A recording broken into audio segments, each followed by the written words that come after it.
y que diga el extraño caso del Dr. Jekyll y Mr. Hyde. Creo que me dio mucha curiosidad saber cuál es el caso. No es que sea chismosa, no. Pero me dio mucha curiosidad. Entonces vamos a leerlo. Me gusta qué sonido hace la página del libro.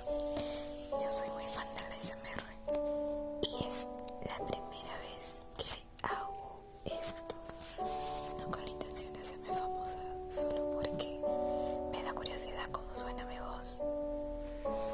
Creo que la música está muy alta. Voy a intentar bajarla.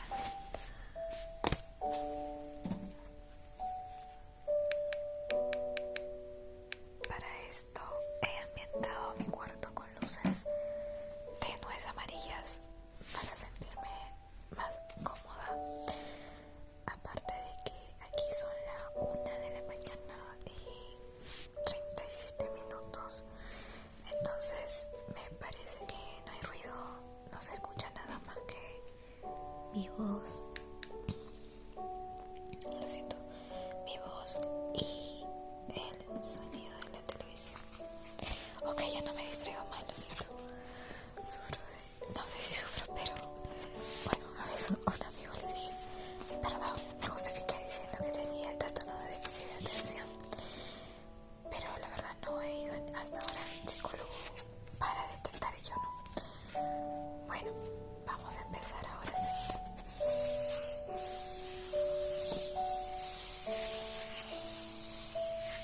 Capítulo 1.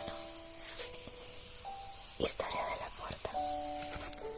Mr. Utterson, el abogado, era un hombre de rostro severo que nunca sonreía, frío y reservado en la conversación, torpe en la expresión de sus sentimientos.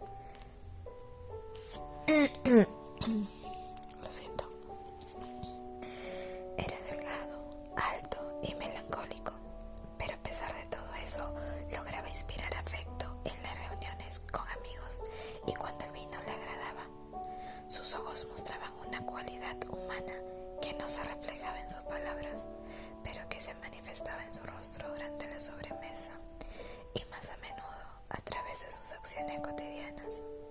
En su vida personal era austero, bebía ginebra para reprimir su amor por los buenos vinos y aunque le gustaba el teatro, no había entrado en uno en 20 años. Sin embargo, hacia los demás era tolerante, reflexionaba sobre los sacrificios que requería cometer acciones inmorales y, cuando era necesario, siempre estaba dispuesto a ayudar en lugar de censurar. No critico la herejía de Caín, solía decir con agudeza. Yo siempre dejo que el prójimo se destruya del modo que mejor les parezca.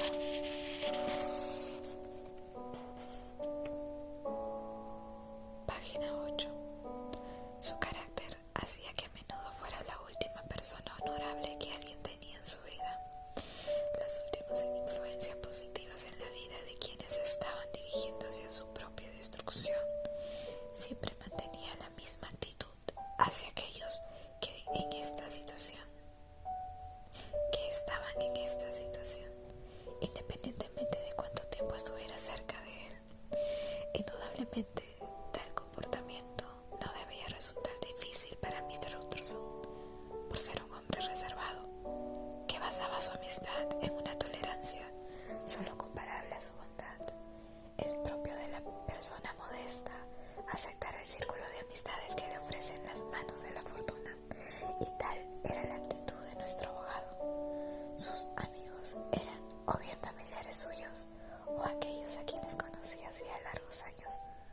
Su afecto, como la hiedra, crecía con el tiempo y no respondía necesariamente al carácter de la persona a quien lo otorgaba. Perdón que cambie de tema, pero quizás contarles algo muy personal. Conozco a un amigo que es abogado y, por así decirlo, tiene muchas características similares al tipo del libro. Un poco siempre este libro antes de conocerlo y es como que creo mucho en las cosas que te brinda el destino, y el destino quiso que comprara este libro y me describía a alguien que acabo de conocer. Es gracioso y a la vez un poco gratificante. De esa clase eran sin duda los lazos que le unían a Mr. Richard Field, pariente lejano suyo y hombre ampliamente conocido a lo largo de toda la ciudad. Eran muchos los que se preguntaban qué verían el uno en el otro y qué podrían tener en común.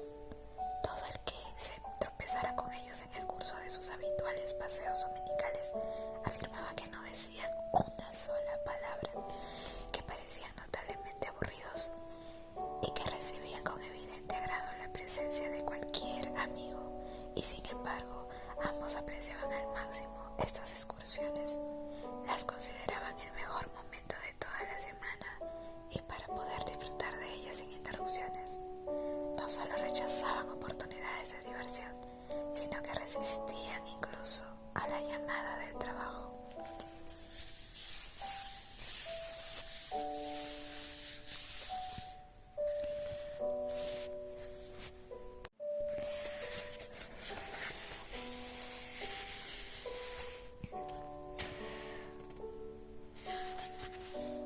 Ocurrió que en el curso de uno de dichos paseos fueron a desembocar los dos amigos en una callejuela de uno de los barrios comerciales de Londres. No sé si se escuchará el ladrido de los perros, pero espero no sea inconveniente para seguir relajados. Ocurrió que en el curso de uno de dichos paseos fueron a desembocar los dos amigos en una callejuela de uno de los barrios comerciales de Londres. Se trataba de una vía estrecha que se tenían por tranquilidad, pero que durante los días laborables albergaba un comercio floreciente.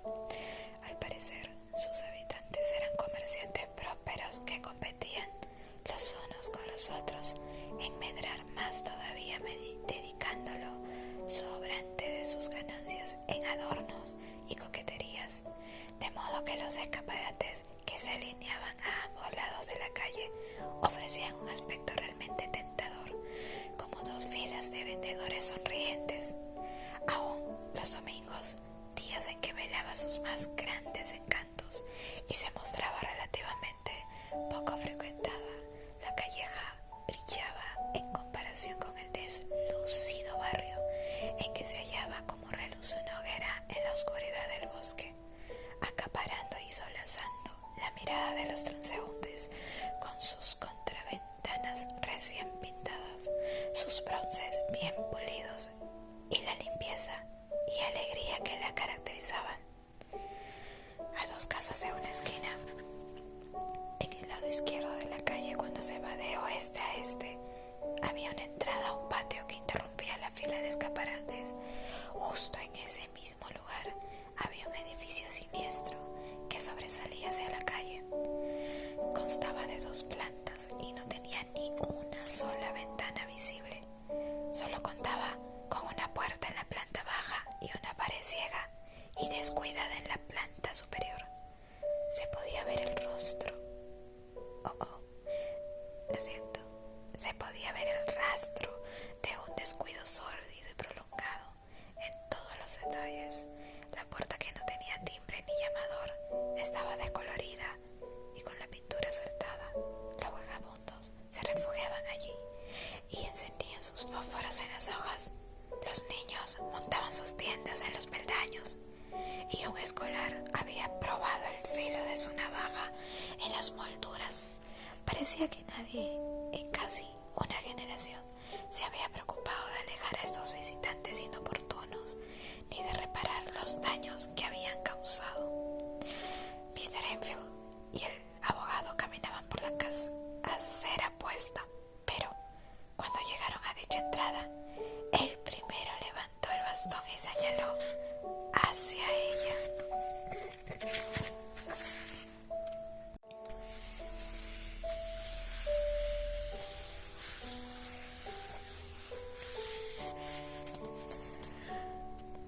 Hoja 10. ¿Alguna vez te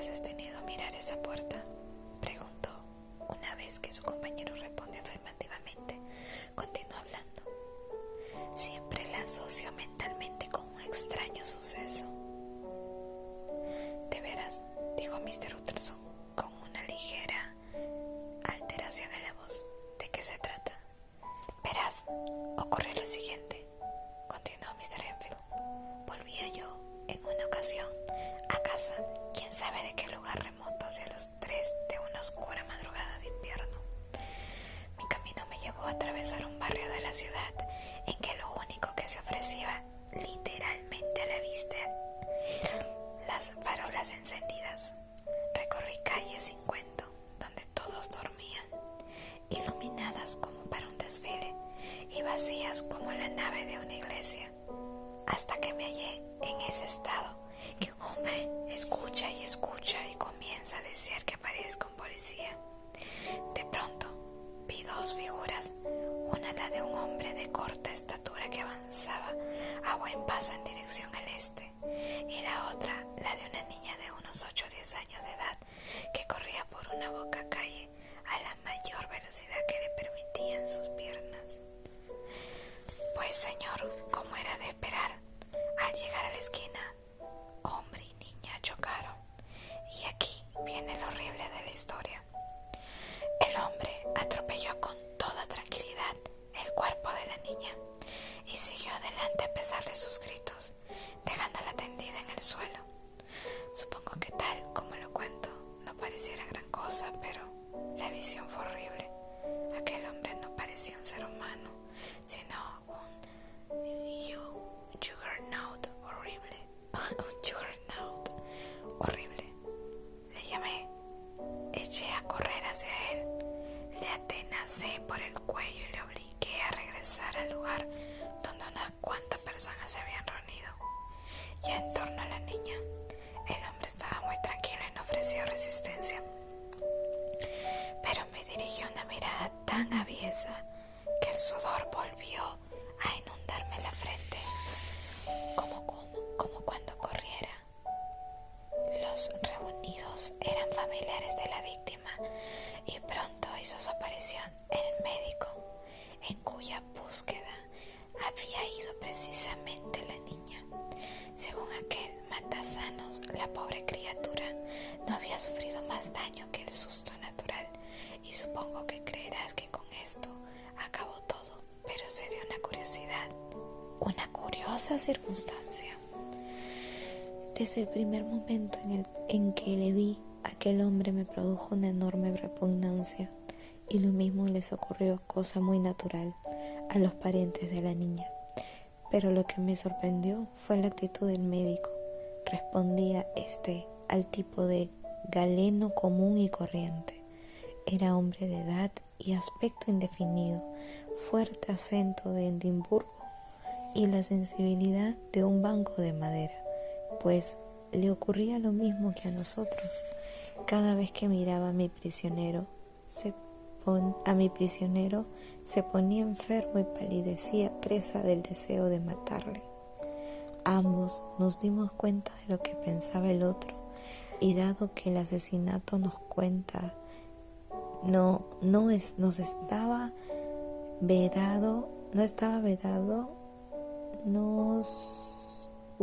me equivoqué. Cada vez que miraba a mi prisionero se ponía enfermo y palidecía, presa del deseo de matarle. Ambos nos dimos cuenta de lo que pensaba el otro, y dado que el asesinato nos estaba vedado, hicimos lo máximo que pudimos dadas las circunstancias. Le dijimos al caballero de Marras que daríamos a conocer su hazaña, que todo Londres, de un extremo al otro, maldecería su nombre, y que si tenía amigos o reputación sin duda lo perdería. Y mientras le fustigábamos de esta guisa, manteníamos apartados a las mujeres que se hallaban presas a lanzarse sobre él como arpías.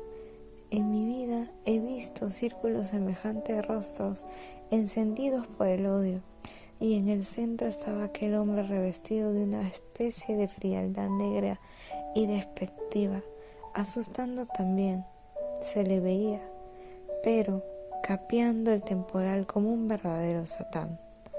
Si desean sacar partido del accidente, nos dijo, naturalmente me tienen en sus manos. Un caballero siempre trata de evitar el escándalo. Dígame cuánto quiere.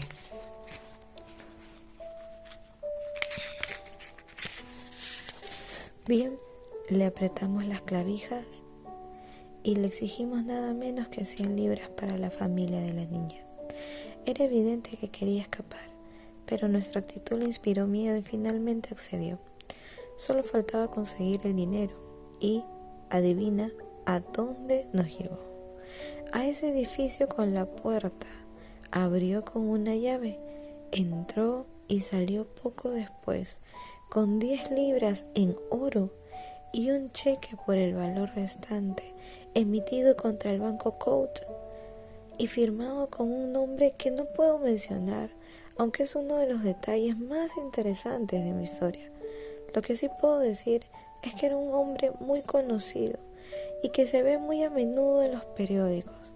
La cantidad era alta, pero la persona que firmó el cheque, si es que es auténtica, era muy rica.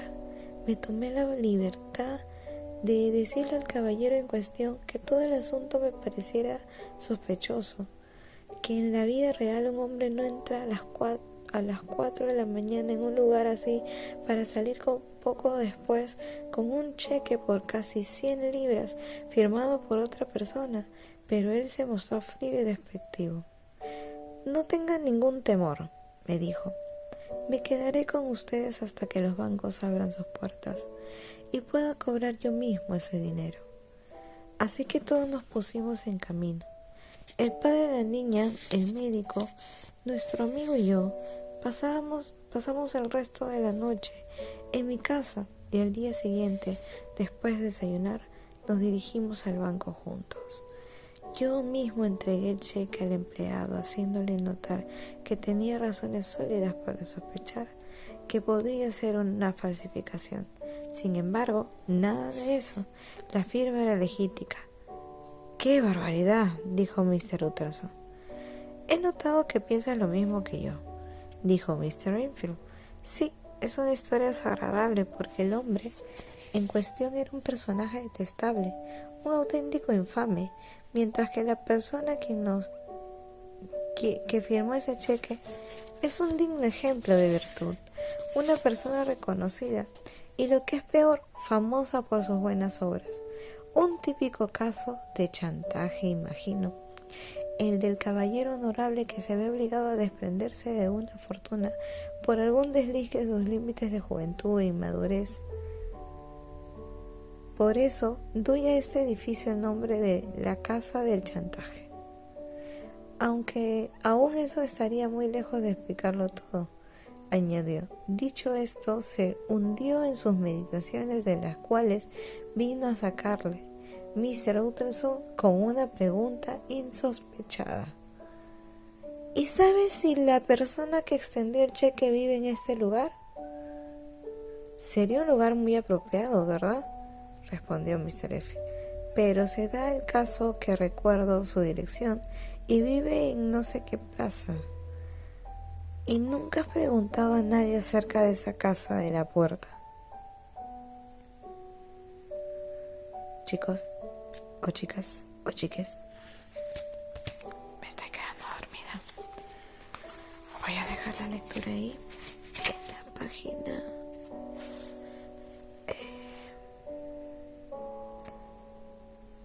11, párrafo 2, y mañana espero continuar leyendo este libro. Hay cosas que me han dejado un poco pensativas porque no entiendo la relación de los párrafos, pero quizás si lo vuelvo a leer pueda entenderlo. Bueno, eso es todo. Me voy. Son 20 minutos de lectura que he tenido y eso está muy bien. Aunque claro, no 20 en su totalidad, porque he estado hablando de otras circunstancias, de otras cosas mías. Entonces, bueno, habrán sido sus 15 minutos por lo menos.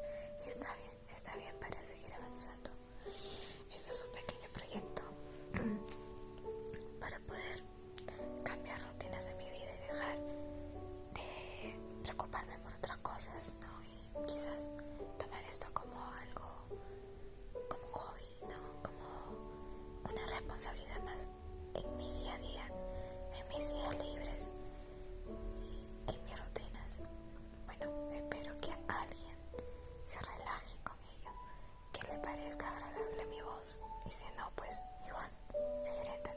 hacerlo